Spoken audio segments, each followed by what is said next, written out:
हम बात करेंगे कार्तिक शुक्ल पंचमी की, जो इस बार अत्यंत शुभ मानी जा रही है, क्योंकि इस दिन सूर्योदय से पहले ब्रह्म मुहूर्त में जो भी व्यक्ति अपने जीवन की नकारात्मकता को दूर करने के लिए सत्कर्म करता है, उसके जीवन में सुख, शांति और समृद्धि का वास होता है।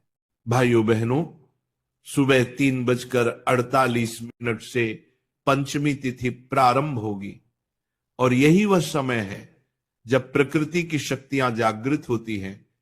ऐसे में अगर आप अपने जीवन से दरिद्रता, रोग, कलह या आर्थिक समस्या को मिटाना चाहते हैं तो यह समय सबसे उत्तम है। सबसे पहले समझिए, जब हम कहते हैं गाय का कच्चा दूध और नीम का वृक्ष, तो यह केवल एक परंपरा नहीं बल्कि एक ऊर्जा विनिमय का माध्यम है। गाय का दूध सात्विकता का प्रतीक है और नीम का वृक्ष संरक्षण का। जब आप इन दोनों का संगम करते हैं तो यह ऐसा होता है जैसे आप शुद्धता और रक्षा दोनों का आह्वान कर रहे हों।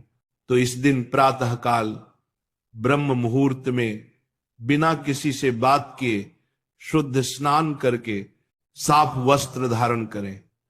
फिर गाय का कच्चा दूध लीजिए, जिसमें एक चुटकी हल्दी और एक तुलसी का पत्ता मिला लीजिए। यह मिश्रण आप नीम के वृक्ष की जड़ में अर्पित करें। यह कार्य आप पूरे श्रद्धा भाव से करें।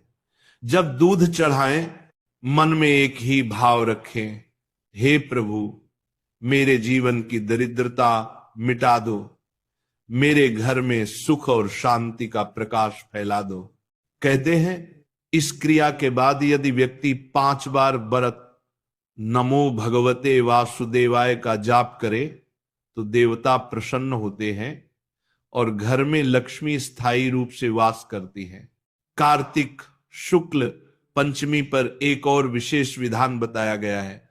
घर के मुख्य द्वार पर हल्दी, गंगा जल और गौमूत्र का छिड़काव करें।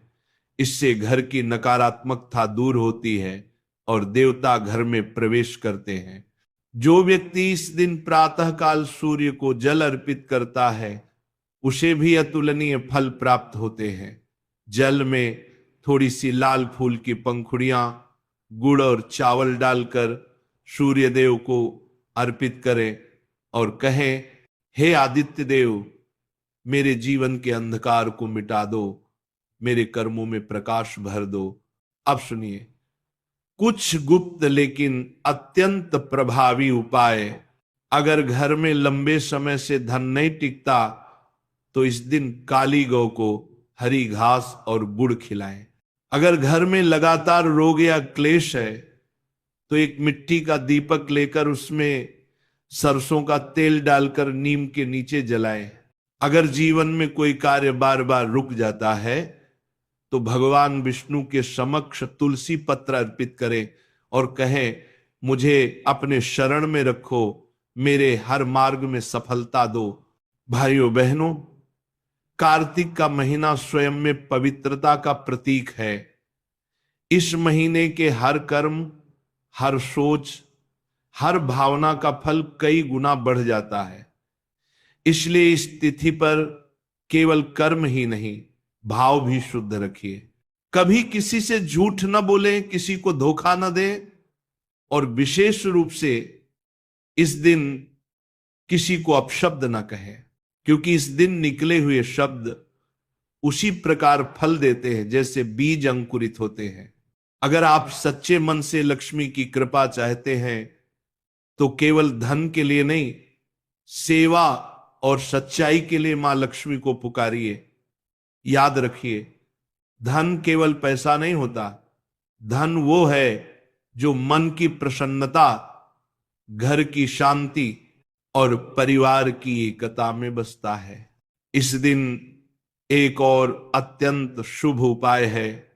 घर में रखे पुराने तांबे या पीतल के बर्तन को साफ करें, उसमें जल भरें और तुलसी के पौधे के पास रख दें।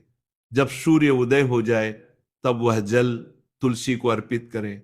इससे घर में धन की ऊर्जा सक्रिय होती है। भाइयों बहनों, यदि आपके घर में क्लेश बढ़ रहा है, झगड़े खत्म नहीं हो रहे, तो इस दिन 11 बार ह्रीं श्री लक्ष्मी नमः का जाप करें। इसके बाद घर में घी का दीपक जलाएं और मां लक्ष्मी की तस्वीर के आगे रख दें। जब दीपक बुझ जाए तो उसे कभी फेंके नहीं, बल्कि अगले दिन तुलसी के पास रख दें। और अगर किसी व्यक्ति के जीवन में लगातार आर्थिक संकट चल रहा है तो उसे इस दिन एक नारियल और लाल कपड़ा लेकर मां लक्ष्मी को अर्पित करना चाहिए। नारियल में कपूर और थोड़ी सी शक्कर भरें और मन में कहें, मां मेरे जीवन की मिठास कभी ना छूटे। इस दिन रात के समय किसी को तेल, नमक या झाड़ू नहीं देना चाहिए।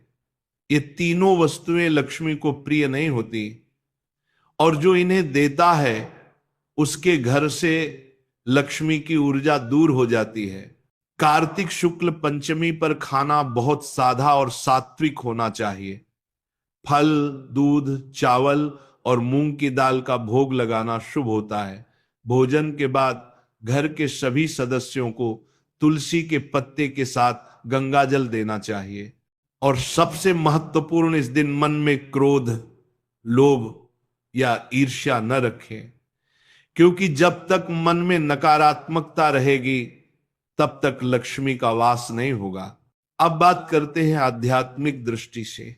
गाय, दूध और नीम ये तीनों प्रतीक हैं जीवन, स्वास्थ्य और संतुलन के।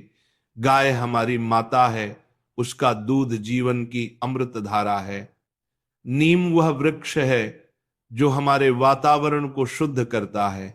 इन दोनों को एक साथ जोड़ना दरअसल प्रकृति और ईश्वर के प्रति कृतज्ञता का भाव है। जब आप यह करते हैं तो आपके जीवन से नकारात्मकता स्वतः ही समाप्त हो जाती है। इस दिन का सबसे बड़ा संदेश यही है